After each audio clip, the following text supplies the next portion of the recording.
വാർത്തകൾ വിശദമായി. Ice cream parlour കേസുമായി ബന്ധപ്പെട്ട ഇന്ത്യ വിഷന്റെ പക്കലുള്ള മുഴുവൻ തെളിവുകളും സർക്കാരിന് കൈമാറാൻ എഡിറ്റോറിയൽ ബോർഡ് തീരുമാനിച്ചു.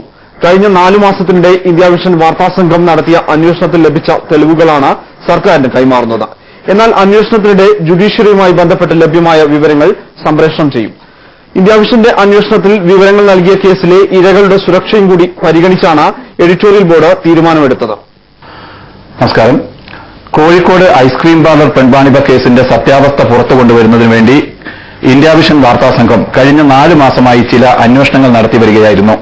കേസിന്റെ അന്വേഷണ ഘട്ടത്തിലും വിചാരണയുടെ ഘട്ടത്തിലും അധികാര കേന്ദ്രങ്ങളിൽ നിന്ന് അവിഹിതമായ ഇടപെടലുകൾ ഉണ്ടായി എന്ന ആരോപണങ്ങൾ ഉയർന്ന സാഹചര്യത്തിലായിരുന്നു ഈ അന്വേഷണം. മുസ്ലിം ലീഗ് സംസ്ഥാന ജനറൽ സെക്രട്ടറിയും സംസ്ഥാനത്തിന്റെ മുൻ വ്യവസായ വകുപ്പ് മന്ത്രിയുമായ PK കുഞ്ഞാലിക്കുട്ടിയുടെ ബന്ധു KA റൌഫ് ഈ കേസുമായി ബന്ധപ്പെട്ട് ചില നിർണായക വിവരങ്ങൾ നൽകിയതിനെ തുടർന്നാണ് ഞങ്ങൾ അന്വേഷണം തുടങ്ങിയത്. കേസിലെ ഇരകളും സാക്ഷികളുമായ 3 പെൺകുട്ടികളുടെ 2 പെൺകുട്ടികളുടെ ഭർത്താക്കന്മാർ, കേസിലെ പ്രതിപ്പട്ടികയിലെ ചിലർ, കേസ് കൈകാര്യം ചെയ്ത ഉദ്യോഗസ്ഥർ തുടങ്ങി 12ഓളം പേരുടെ വെളിപ്പെടുത്തലുകളാണ് ഞങ്ങൾ രഹസ്യ ക്യാമറയിൽ പകർത്തിയത്. അന്വേഷണ ഘട്ടത്തിലും വിചാരണയുടെ ഘട്ടത്തിലും കേസിന്റെ പ്രതിപ്പട്ടികയിൽ മുൻ മന്ത്രി PK കുഞ്ഞാലിക്കുട്ടി വരുന്നത് ഒഴിവാക്കാനുള്ള നിയമബാഹ്യമായ ഇടപെടലുകൾ നടന്നുവെന്ന വ്യക്തമായ സൂചനകളാണ് ഞങ്ങൾക്ക് ലഭിച്ചത്. സംസ്ഥാന സർക്കാരിന്റെ ഒരു മുൻ അഡ്വക്കേറ്റ് ജനറൽ, ഒരു അഡീഷണൽ അഡ്വക്കേറ്റ് ജനറൽ, ഒരു മുൻ additional director general of prosecutions എന്നിവർ കേസിൽ അവിഹിതമായി ഇടപെട്ടു എന്നതിന് ഞങ്ങൾക്ക് തെളിവുകൾ ലഭിച്ചിട്ടുണ്ട്. കേസ് പരിഗണിച്ച ന്യായാധിപന്മാരിൽ 2 പേർ കുഞ്ഞാലിക്കുട്ടിക്ക് അനുകൂലമായി വിധി നൽകുന്നതിനായി വൻതുക കൈപ്പറ്റിയിട്ടുണ്ട് എന്നാണ് ഈ വെളിപ്പെടുത്തലുകളിൽ നിന്ന് ശക്തമായ സൂചനകൾ ലഭിക്കുന്നത്. UDF സർക്കാരിന്റെ കാലത്തെ additional director general of prosecutions KC Peter തന്നെയാണ് ഒളിക്യാമറയ്ക്ക് മുമ്പാകെ ഇക്കാര്യം വെളിപ്പെടുത്തിയത്. ന്യായാധിപന്മാർക്കെതിരായ ഈ ആരോപണങ്ങൾ സ്ഥിരീകരിക്കാവുന്ന മറ്റു തെളിവുകൾ മറ്റു ചിലരുടെ മൊഴികളിൽ നിന്നും ലഭിച്ചിട്ടുണ്ട്. ഈ സാഹചര്യത്തിൽ കേസിൽ ജുഡീഷ്യറിക്കകത്ത് നടന്ന ഇടപെടലുകളെക്കുറിച്ച് ഞങ്ങൾക്ക് ലഭ്യമായ വിവരങ്ങൾ പുറത്തുവിടുകയാണ്. എന്നാൽ ഈ കേസിന്റെ പൂർവ്വചരിത്രം പരിഗണിച്ച് ഇന്ത്യ വിഷൻ ലഭിച്ച മറ്റു മൊഴികൾ സംപ്രേഷണം ചെയ്യേണ്ടതില്ല എന്നാണ് ഇന്ത്യ വിഷൻ എഡിറ്റോറിയൽ ബോർഡിന്റെ തീരുമാനം. ഞങ്ങൾക്ക് മൊഴി നൽകിയ കേസിലെ സാക്ഷികളായ സ്ത്രീകൾ ഇപ്പോൾ കുടുംബജീവിതം നയിക്കുന്നവരാണ്. പണവും അധികാര കേന്ദ്രങ്ങളും ചേർന്ന് നേരത്തെ ഛിന്നഭിന്നമാക്കിയ അവരുടെ ജീവിതത്തിൽ ഇനിയും അസ്വസ്ഥതകൾ ഉണ്ടാക്കാൻ ഞങ്ങൾ ആഗ്രഹിക്കുന്നില്ല. വാർത്തകൾ പുറത്തു വന്നതിനെ തുടർന്ന് ഈ സ്ത്രീകളിൽ ചിലർ ഞങ്ങളെ വിളിക്കുകയും ദൃശ്യങ്ങൾ പുറത്തുവിടരുത് എന്ന് അഭ്യർത്ഥിക്കുകയും ചെയ്തിരുന്നു. ജീവന് ഭീഷണിയുണ്ടെന്നാണ് അവർ പറഞ്ഞത്. ഈ കേസിന്റെ ചരിത്രം അറിയാവുന്നതുകൊണ്ട് ഞങ്ങൾ അവരെ അവിശ്വസിക്കുന്നുമില്ല. പ്രതികളെ രക്ഷിച്ചെടുക്കാൻ അന്വേഷണ സംവിധാനങ്ങൾ മുഴുവൻ ദുരുപയോഗപ്പെടുത്തപ്പെട്ട ചരിത്രമാണ് ഐസ്ക്രീം പാർലർ കേസിനുള്ളത്. പ്രതികൾക്കും കുറ്റാരോപിതർക്കുമെതിരെ നൽകപ്പെട്ട മൊഴികൾ ഞൊടിയിടയിൽ തിരുത്തപ്പെട്ട ചരിത്രവുമുണ്ട് ഈ കേസിന്. ഈ സാഹചര്യത്തിൽ ഇത്തരത്തിലുള്ള മൊഴിമാറ്റങ്ങൾക്ക് ഇനിയും കളമൊരുക്കുന്നതായി ഞങ്ങൾ മനസ്സിലാക്കുന്നു. ഈ സാഹചര്യത്തിൽ കേസിലെ സാക്ഷികളായ സ്ത്രീകളുടെ വെളിപ്പെടുത്തലുകൾ സംപ്രേഷണം ചെയ്യേണ്ടതില്ല എന്നാണ് ഇന്ത്യ വിഷൻ എഡിറ്റോറിയൽ ബോർഡിന്റെ തീരുമാനം. ഐസ്ക്രീം പാർലർ കേസിന്റെ പുനരന്വേഷണ സാധ്യത പരിശോധിക്കുമെന്ന് ആഭ്യന്തരമന്ത്രി കോടിയേരി ബാലകൃഷ്ണൻ പ്രഖ്യാപിച്ചിട്ടുണ്ട്.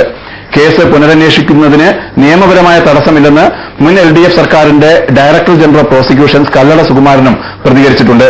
ഈ സാഹചര്യത്തിൽ കേസിന്റെ സത്യാവസ്ഥ പുറത്തുകൊണ്ടുവരാൻ പുനരന്വേഷണം നടത്തുന്നതിന് സർക്കാർ തയ്യാറാകുമെന്ന് ഞങ്ങൾ പ്രത്യാശിക്കുന്നു. അത്തരത്തിലുള്ള ഒരു അന്വേഷണം പ്രഖ്യാപിക്കപ്പെടുകയാണെങ്കിൽ സംസ്ഥാന മുഖ്യമന്ത്രിക്കോ ആഭ്യന്തരമന്ത്രിക്കോ ചുമതലപ്പെടുത്തപ്പെട്ട ഉദ്യോഗസ്ഥർക്കോ ഞങ്ങളുടെ പക്കലുള്ള തെളിവുകളും വിശദാംശങ്ങളും നൽകാൻ തയ്യാറാണെന്ന് ഇന്ത്യ വിഷൻ എഡിറ്റോറിയൽ ബോർഡ് ഞങ്ങളുടെ പ്രേക്ഷകരെ അറിയിക്കുന്നു. ഐസ്ക്രീം കേസിന്റെ തെളിവുകൾ മിക്കവയും കൈവശമുള്ള ഞങ്ങൾക്ക് ഇതിൽ നടന്ന അവിഹിത നിയമലംഘന ഇടപെടലുകളെക്കുറിച്ച് പൂർണ്ണ ബോധ്യമുണ്ട്. മലയാളി പൊതുജീവിതത്തിന്റെ സംശുദ്ധിയും നീതിന്യായ വ്യവസ്ഥയുടെ സംശുദ്ധമായ നിലനിൽപ്പും ആഗ്രഹിക്കുന്ന പൊതുസമൂഹം ജാഗ്രതായ നിലപാടുകൾ സ്വീകരിക്കുമെന്ന് ഞങ്ങൾ പ്രതീക്ഷിക്കുന്നു. ഒപ്പം മുസ്ലിം ലീഗ് അടക്കമുള്ള കേരളത്തിലെ പ്രമുഖ രാഷ്ട്രീയ പാർട്ടികളുടെ പ്രവർത്തകരും നേതാക്കളും സത്യത്തിനു വേണ്ടി നിലകൊള്ളുമെന്നും ഞങ്ങൾ ഇപ്പോഴും പ്രതീക്ഷിക്കുന്നു. നന്ദി. ഐസ്ക്രീം പാർലർ കേസ് ഹൈക്കോടതിയിൽ പല ഘട്ടങ്ങളിൽ പരിഗണനയ്ക്ക് വന്നപ്പോൾ 2 ജഡ്ജിമാർ പ്രതികൾക്ക് അനുകൂലമായ നിലപാട് സ്വീകരിച്ച സാഹചര്യമാണ് ഇന്ത്യ വിഷന്റെ അന്വേഷണത്തിൽ വ്യക്തമായത്.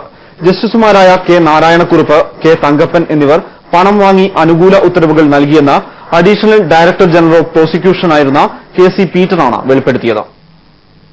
കുഞ്ഞാലിക്കുട്ടി മുഖ്യമന്ത്രി ഒരു കാര്യം സാധിക്കാൻ വേണ്ടി അങ്ങോട്ട് അപ്രോച്ച് ചെയ്ത് കൈക്കൂലി കൊടുക്കല്ലേ ചെയ്തത്.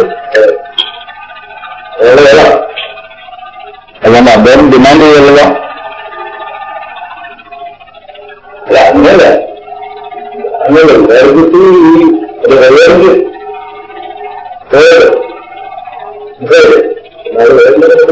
റജീന അങ്ങനെ എഴുതുന്നപ്പോഴത്തേക്കും പിന്നെ ഇവിടെ ഇത് ചെയ്യുന്നുണ്ട് അങ്ങനെ അപ്ലോഡ് ചെയ്യും. പേരില്ല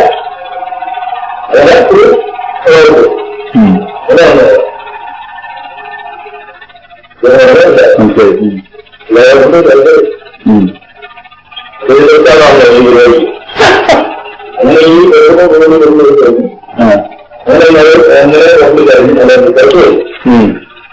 കോഴക്ക് അതിനകത്ത്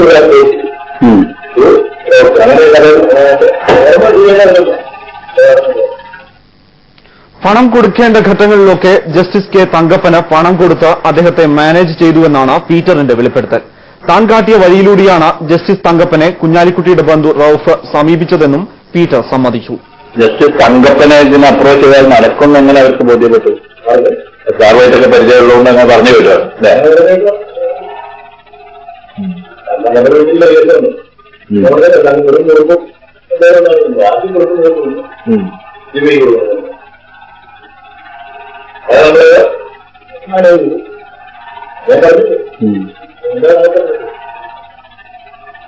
അതൊക്കെ വന്നു കഴിഞ്ഞിട്ട് പിന്നെ തങ്കപ്പനോട് ഞാനില്ല. അതൊരു റോസ് വേറെ അതൊക്കെ മാറി അതായത് പ്രവർത്തിക്കുന്നത് തങ്കപ്പൻ നോടിക്കൂടെ അവിടെ എത്താണെങ്കിൽ രാജ്യം അപ്പൊ എന്നെ വിട്ടു. അത് വേറെ ആരും ഒന്ന് ഏർപ്പാടാക്കി പിന്നെ